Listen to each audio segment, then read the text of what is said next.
তারপর affirmative two নেগেটিভের আরও একটি গুরুত্বপূর্ণ রুলস হচ্ছে যে অক্সিলারি ভার্ব না থাকলে টেন্স অনুসারে ডু নট অথবা ডাজ নট অথবা ডিড নট থেকে কোনো কিছু বসাতে হবে এবং অ্যাফার্মেটিভ শব্দটির নেগেটিভ শব্দ বসাতে হবে। আই রিপিট, অক্সিলারি ভার্ব না থাকলে টেন্স অনুসারে ডু নট অথবা ডাজ নট অথবা ডিড নট বসাতে হবে এবং অ্যাফার্মেটিভ শব্দটির নেগেটিভ শব্দ বসাতে হবে। For example, A truthful man cares nobody, এটা হচ্ছে গিয়ে অ্যাসার্টিভ সেন্টেন্স, তার মধ্যে এই সেন্টেন্সটা হচ্ছে গিয়ে অ্যাফার্মেটিভ, আর এই সেন্টেন্সটাতে কোনো অক্সিলারি ভার্ব নেই।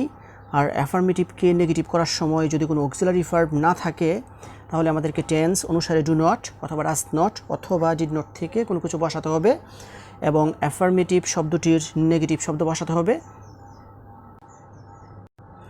এখন ডু নট অথবা ডাজ নট অথবা ডিড নট থেকে কোনো কিছু বসানোর আগে আমাদেরকে দেখতে হবে যে এই সেন্টেন্সটা কোন টেন্সে আছে। যদি এই ইংলিশ সেন্টেন্সটা প্রেজেন্ট ইনডেফিনিট টেন্সে থাকে সেক্ষেত্রে আমরা ডু নট অথবা ডাজ নট থেকে কোনো কিছু বসাবো, আর যদি সেন্টেন্সটা পাস্ট ইনডেফিনিট টেন্সে থাকে সেক্ষেত্রে আমাদেরকে বসাতে হবে ডিড নট। সেজন্য আমাদেরকে এখন দেখতে হবে যে সেন্টেন্সটা কোন টেন্সে আছে। এ ট্রুথফুল ম্যান হচ্ছে গিয়ে সেন্টেন্সটার সাবজেক্ট, তারপর কেয়ার হচ্ছে গিয়ে ভার্বের প্রেজেন্ট ফর্ম অথবা ভার্বের সাথে অতিরিক্ত এস যুক্ত আছে, সেজন্য এই সেন্টেন্সটা হচ্ছে গিয়ে প্রেজেন্ট ইনডেফিনিট টেন্স। আর সেজন্য আমাদেরকে ডু নট অথবা ডাজ নট থেকে কোনো কিছু ব্যবহার করতে হবে, ডিড নট বাদ।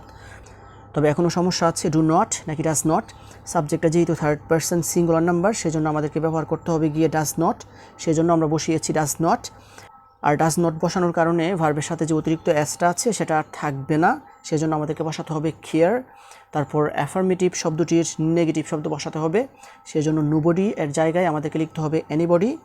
So a truthful man cares nobody, এটাকে নেগেটিভ করলে হবে a truthful man does not care anybody. Now the next example is I love you, এটা হচ্ছে গিয়ে অ্যাসার্টিভ সেন্টেন্স, তার মধ্যে এই সেন্টেন্সটা হচ্ছে গিয়ে অ্যাফার্মেটিভ, আর এই সেন্টেন্সটাতে কোনো অক্সিলারি ভার্ব নেই। আর অ্যাফার্মেটিভ সেন্টেন্সকে নেগেটিভ করার সময় বাক্যের মধ্যে যদি কোনো অক্সিলারি ভার্ব না থাকে তাহলে আমাদেরকে টেন্স অনুসারে ডু নট অথবা ডাজ নট অথবা ডিড নট থেকে কোনো কিছু বসাতে হবে এবং অ্যাফার্মেটিভ শব্দটির নেগেটিভ শব্দ বসাতে হবে। আর সেজন্য আমাদেরকে ডু নট অথবা ডাজ নট অথবা ডিড নট থেকে কোনো কিছু বসানোর আগে আমাদেরকে দেখতে হবে যে ইংলিশ সেন্টেন্সটা কোন টেন্সে আছে। যদি সেন্টেন্সটা প্রেজেন্ট ইনডেফিনিট টেন্সে থাকে সেক্ষেত্রে আমরা ডু নট অথবা ডাজ নট থেকে কোনো কিছু বসাবো, আর যদি সেন্টেন্সটা পাস্ট ইনডেফিনিট টেন্সে থাকে সেক্ষেত্রে আমাদেরকে বসাতে হবে গিয়ে ডিড নট। এখন আমাদেরকে দেখতে হবে যে সেন্টেন্সটা কোন টেন্সে আছে। আই হচ্ছে গিয়ে সাবজেক্ট, লাভ হচ্ছে গিয়ে ভার্বের প্রেজেন্ট ফর্ম, সেজন্য সেন্টেন্সটা হচ্ছে গিয়ে প্রেজেন্ট ইনডেফিনিট টেন্স, সেজন্য আমরা ডু নট অথবা ডাজ নট থেকে কোনো কিছু বসাবো। এখন আই সাবজেক্টটা যেহেতু থার্ড পারসন সিঙ্গুলার নাম্বার না সেজন্য আমরা ডাজ নট ব্যবহার করতে পারবো না, আমাদেরকে বসাতে হবে গিয়ে ডু নট। তারপর অ্যাফার্মেটিভ শব্দটির নেগেটিভ শব্দ বসাতে হবে। লাভ এর নেগেটিভ অর্থ হচ্ছে গিয়ে হেট, সেজন্য আমাদেরকে লিখতে হবে hate. So I love you, এটাকে নেগেটিভ করলে হবে I do not hate you. Now the next example is he obeys his mother, এটা হচ্ছে গিয়ে অ্যাসার্টিভ সেন্টেন্স, তার মধ্যে এই সেন্টেন্সটা হচ্ছে গিয়ে অ্যাফার্মেটিভ, আর এই সেন্টেন্সটার মধ্যে কোনো অক্সিলারি ভার্ব নেই।